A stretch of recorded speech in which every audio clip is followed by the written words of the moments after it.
Welcome back. The Philippines 2025 midterms were expected to strengthen President Marcos Jr., but the surprise surge by Vice President Sara Duterte's allies may have changed the game. Now, what does this power shift mean for Philippine politics and the region? Joining us via Zoom is Professor Dr. AZIZUDDIN SANI, Deputy Vice Chancellor at Universiti Utara, Malaysia. Prof, thanks for doing this. I'd like to begin here. Can you walk us through the current political landscape in the Philippines following the 2025 midterm elections, especially in light of the strong showing by Vice President Sara Duterte's allies? Prof? Thank you very much for having me. First of all, I think it's very fascinating to observe what's going on in Philippine politics. Since the presidential election in 2022, we can see that pact between President Marcos Jr. with Sara Duterte, I think crumbled. So you can see now both the president and so the vice president actually infighting, and I think this is, you can see it translates into power struggle in this general election, midterm general election, which is it's not to elect the president, but more to elect member of the Senate and also member of the House of Representatives, and also several other seats, particularly in the city, municipal, and also in the several constituency.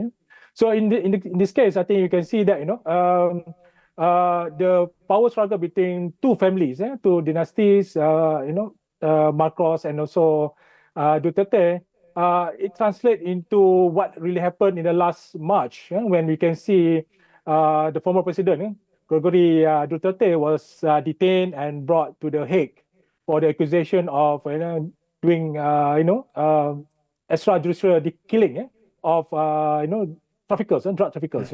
So this, I think, makes him actually very popular, and as a result just came out saying that the Davao States area actually won by Duterte, Rodrigo Duterte.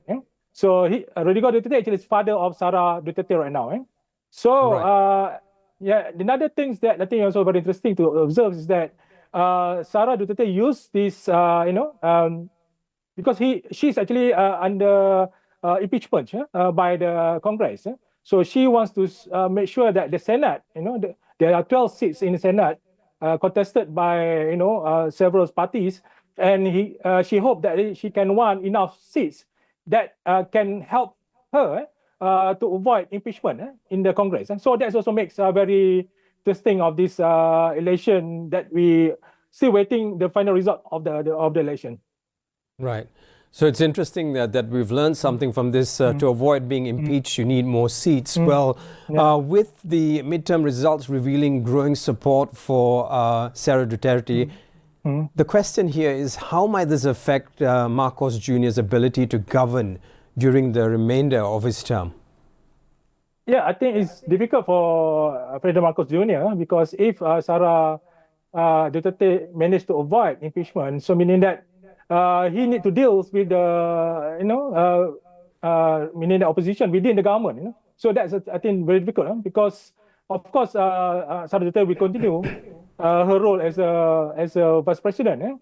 And I think if you can see my observation in the current politics in Philippines, actually President Marcos it's not really popular like before, like in the year 2022, because of the economic crisis that they are facing. Even though there's an improvement, but still they have yet to really recover from the from the COVID period. So there's the high number of unemployment, for example. So that's why people demand something new to be introduced by the government, which I think President Marcos Jr. unable to provide to the people. So that's why Sara Duterte actually managed to regain support, particularly of the popularity of his father, then try to maneuver. And she hoped, news that came out saying that she managed to get around 5 seats in the Senate. And if she managed to gather about 9 seats out of 24, so she able to avoid impeachment. So that makes dynamic of politics in Philippines is very interesting to observe right now. Now, I think the next question is simply this. What are the dominant issues, if you look at the Philippines at this point, what are the dominant issues shaping the 2025 campaign narratives, and how are social media and digital platforms influencing political communication during the election cycle like we've seen all over the world? Okay, this is very interesting because actually many parties contested in the election. Actually, they use China as like a boogeyman. Many debates online about China, saying that China want to intervene in the elections by using AI and also deep seeks, for example. Even though there's no proof yet any intervention from China, I think this is a similar tactic done by the political party by using Sabah last time in the election, which I think there's no proof to any intervention even from people from Malaysia or even government of Malaysia. So in a way, other aspect actually being discussed, of course, the role of the young people, because the majority of the voters right now is the young people. So how the young reactive to the election. But looking of what happened to Rodrigo Duterte, and seeing that the young people actually not really favor, because they see that the decision to detain Duterte actually because of the president, Ferdinand Marcos Jr. allow detention to happen. So many young people will be upset towards that. And another thing that I think I can see from the social media aspect, many of the candidate abuse. This is complaint coming from the election commission, saying that they abused, by meaning that they started the campaign earlier than that they should be. So in a way, social media still become a very dominant. However, it failed to translate to help, members or consider colleagues of the Ferdinand Marcos Jr. to win the election this time. Yeah. Right. So I think at this point in the Philippines, the question is about democratic institutions now. Are there concerns around electoral transparency, let's say polarization, or even political interference at this point? Because it all ties in together when you talk about democratic institutions and its strength. Prof? I think the debates in Philippines right now is not really the issue of whether the election is free. Then I think they believe that the election is very free. Everybody can contest and can offer themselves as a candidate, and so and out of in terms of number of voters, there are about 98 million. All actually can vote as long as they reach the age 18.